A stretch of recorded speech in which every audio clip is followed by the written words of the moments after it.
কিন্তু আমি তো এরকম কারো সাহায্য কারো পাই নাই যে কেউ আছে কিনা, এইভাবে আমি চিনিও না। যখন আইসিইউতে কাইটে যাব। কুকুরটা 2টা বছর ধরেই এই দেয়ালের ভিতরে ছিল। তা একটা আন্টিরা খাবার দেয়, আন্টিকে অনেক চেষ্টা করার পরও এটা একটা বদনার মুখ, আমরা তারা ইউজ করে বদনা চিনতে পারবো, কখনোই বের করতে পারিনি। ওর সামনের পার্ট বের করে দিয়েছিল, ওর বয়সও 2 বছর। অনেক চেষ্টা পরও আসলে সে বাচ্চাকাল থেকে এটা বের করতে পারেনি। আর তখন কাউকে খুঁজেও পায়নি যে আসলে ওর জন্য এটা বের করার একটা ব্যবস্থা করতে পারবে। তো অবস্থা এতটাই খারাপ যে আসলে ওর গলাটা কাইটে এটা ভিতরে ঢুকে গেছে। তা আন্টি গতকালকে একটা আন্টির মাধ্যমেই আমার নাম্বার পায়, তখন উনি আমার কালকে নক করলো আসলে যেটা কুকুরের বিষয়ে। তো ওনারা বললাম যে আন্টি কালকে তো সম্ভব না, তা আজকে আমি হয়তো আসতে পারবো, আসলে আমি হয়তো বা আপনাকে এই হেল্পটা করতে পারবো যদি আসলে আপনার আমাকে পসিবল হয়। তো বললো যে কাছে আসে না, দেখি কোনোভাবে লোক ম্যানেজ করা যায়। বললাম আন্টি আগে আসি একা, এসে দেখি যদি পসিবল হয় তাহলে হয়তো বাদে আমরা আসলে আমি একাই করে দিয়ে বললাম, তা না হলে আসলে অন্য কেউ ম্যানেজ করা লাগবে। তা আমি নিজেও বুঝতে পারিনি যে ওর অবস্থা এতটাই খারাপ। আমি ভাবছিলাম হয়তো বা কয়েকদিন আগে হয়তো বা গলা একটা বদনা ঢুকছে, হয়তো বের করে দিলে হয়ে যাবে, কিন্তু এটা যে ওর 2 বছর ধরে সাফার করছে কুকুরটা, এর জন্য খুব পর্যন্ত বড় হইতে পারে না। আর পুরো গলার প্রায় নলটা প্রায় কাইটে গেছিলো, এখন ওইখান থেকে খাবার বের হয়ে যাচ্ছিলো কিছু খাবারটা, ঘাড়ে ম্যাগটস হয়ে গেছিলো। বাইরে একটা কুকুরের জন্য কামড়াকামড়ি করতো, তার জন্য আসলে ওর ঘাড়েও বেশ ম্যাগট হয়ে যায়। ওভারঅল আসলে ওর অবস্থা খুবই ক্রিটিক্যাল ছিল, আর ওর এটা বের করা ছিল খুবই টাফ, যেহেতু আসলে ও একটা মোটামুটি ব্যথার কারণে খাওয়া বন্ধ করছে গতকালকে। আর আজকে কোনোভাবেই কারো কাছে আসেছিল না, আন্টির কাছেও আসে না কোনোভাবে। তা অনেক কষ্ট করে আমরা ওর একটা ইঞ্জেকশন দিই যার মাধ্যমে একটু ঠান্ডা হবে, আসলে এর জন্য ওর একটু একেবারে ধরা না গেলে সম্ভব ছিল না। তাই ওরা ইঞ্জেকশন দিয়ে একটু নরম করে তারপর শুরু হয় আমাদের আসলে ওরা এই বের করার বিষয়টা। তা প্রথমে তো ইঞ্জেকশন দিয়ে আমরা 15-20 মিনিট 10 মিনিট ওয়েট করি আসলে জোর যদি একটু ঘুম আসে তখন। এরপরে হচ্ছে ওরা বের করে দেন কাজ শুরু হয় হচ্ছে ওর ওই কাটে দেওয়ার বিষয়টা।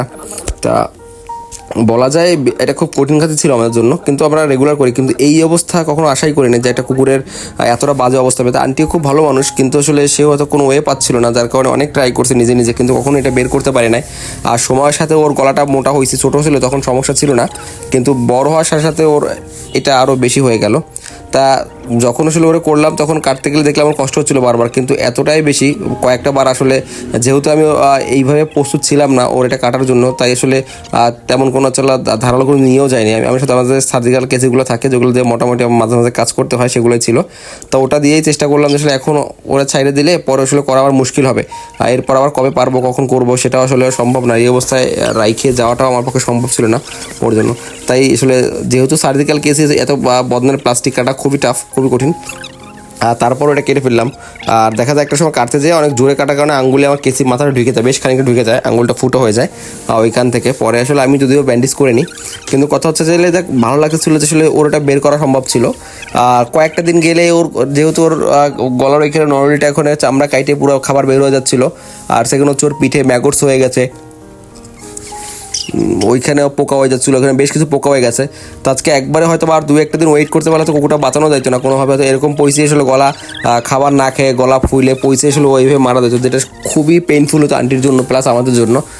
আল্লাহর রহমতে যখন সাকসেসফুলি ওর আসলে বের করে দিলাম, ওর সুন্দর করে ওইখানে স্প্রে করে দিলাম, বাকি কিছু মেডিসিন দিয়ে দিলাম যাতে করে আসলে ওর খুব বেশি প্রবলেম না হয়।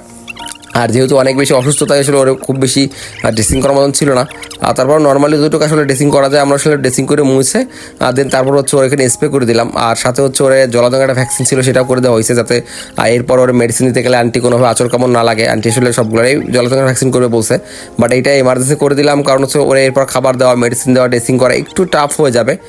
কিন্তু আশা করি আমরা আসলে হয়তো বা ওর ব্যাপারটা সুস্থ করে তুলতে পারবো আল্লাহর রহমতে, হয়তো বা সেই সমস্যা আমাদের হবে না যদি আল্লাহ তাআলা সাহায্য করে। আর সবাইকে ধন্যবাদ হলে দেখেন আমরা একজন আরেকজনের মাধ্যমে খবরগুলো পাই, যার মাধ্যমে আসলে এই কাজগুলো করতে পারি। তা দিন শেষে আসলে দেখেন ভালো লাগার বিষয় কুকুরটা যে অত কষ্ট করে হইলো, রিস্ক নিয়ে হইলো আসলে ওর ধৈর্য ওর ইঞ্জেকশন দিয়ে দেন ওর ওটা কাইটে দিয়ে আসলে যখন মুক্ত হয় করবে তখনই আমাদের শান্তি। তার জন্য সবাই দোয়া করবেন যাতে বাচ্চারা খুব তাড়াতাড়ি সুস্থ হয়ে যায় আল্লাহর রহমতে। আর আপনাদের